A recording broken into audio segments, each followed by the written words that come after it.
Andik Firmansyah tandai Ketua Umum PSSI dan LIB. Andik bilang liga bobrok. Lah, kok bisa sih si Andik ngomong begitu? Mungkin ada yang belum tahu, yuk sama-sama kita cari tahu.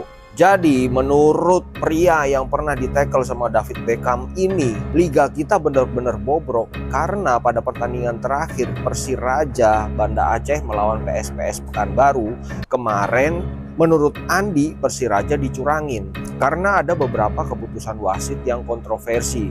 Misalnya ada kejadian pelanggaran yang dilakukan oleh pemain PSPS Pekanbaru di kotak penalti tapi dicuekin sama wasit. Pertandingan ini pun dimenangkan oleh PSPS Pekanbaru yang main di depan 15.000 supporternya. Dan untuk Persiraja Banda Aceh, karena kekalahan ini maka tertutup peluangnya untuk promosi ke Liga 1. Setelah pertandingan, beberapa pemain yang nggak puas langsung nyamperin wasitnya tuh. Ada yang dorong-dorong, ada yang meeting. Ya memang kalau ngelihat wasit yang nggak adil dan nggak tegas itu kita kesel. Tapi kalau melihat wasit dipersekusi gini kita juga kasihan. Karena wasit itu juga punya anak istri. Bagaimana anak istrinya kalau pas ngelihat di tayangan suaminya atau bapaknya itu didorong-dorong atau dipiting kayak nggak ada harganya. Andik bilang jadi pemain bola dari 2008 sampai sekarang cuma jadi kayak pemain wayang. Liga bobrok katanya begitu. Bang, bahas Piala Asia U20 waktu lawan Iran. Oke, siap, kita bahas. Ya, Indonesia kalah 3-0 dari Iran. Sebetulnya kalau dari uji coba kemarin yang itu adalah hasil dari TC kemana-mana dan hasilnya begitu, ya gue nggak berharap banyak di Piala Asia kali ini. Tapi paling nggak gue berharap daya juang pemain kita itu luar biasa. Tapi ternyata nggak juga. Dari awal kita sudah diserang, baru menit keempat kita sudah kebobolan. Yang gue sayangkan adalah daya juang dan fight-nya.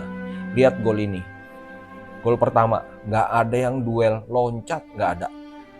Pemain Iran loncat semua. Pemain kita nggak ada yang loncat.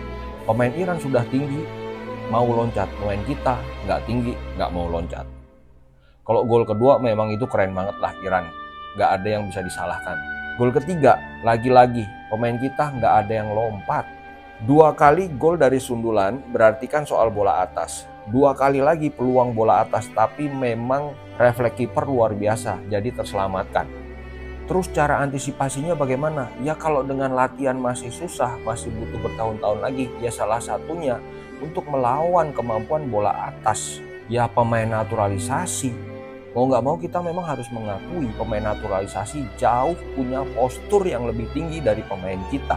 Target PSSI ke Coach Safri adalah masuk Piala Dunia berikutnya, yaitu harus lolos ke semifinal. Berat, iya, tapi tetap timnas kita harus kita support bagaimanapun. Jadi untuk teman-teman U20 tetap semangat.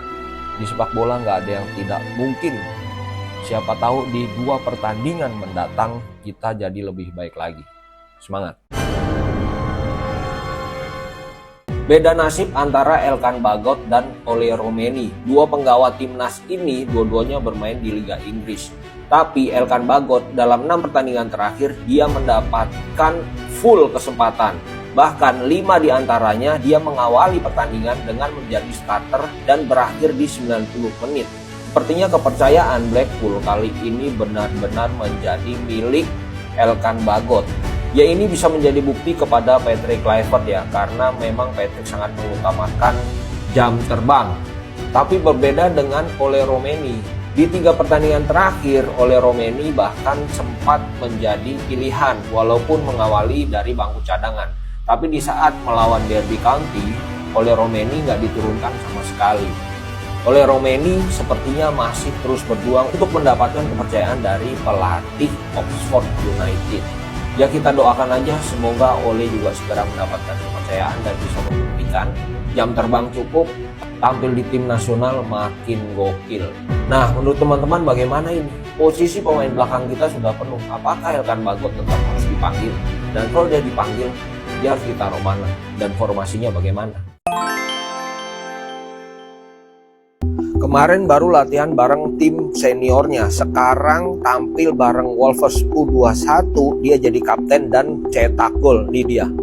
Justin Hubner ditunjuk sebagai kapten di Wolves U21 dan dia membantu timnya menyamakan kedudukan 2-2 melawan Rochdale.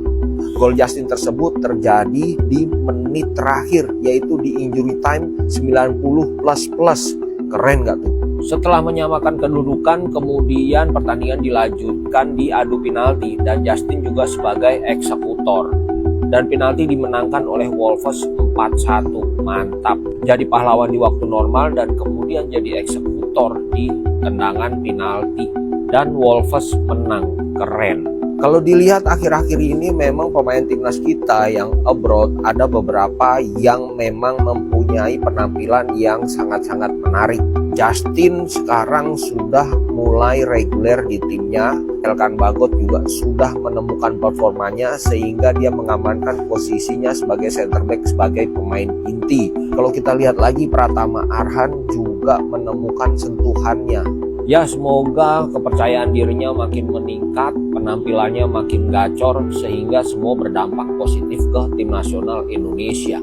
Maju terus Hubner, bersaing terus di negara orang. Semangat, semangat, semangat.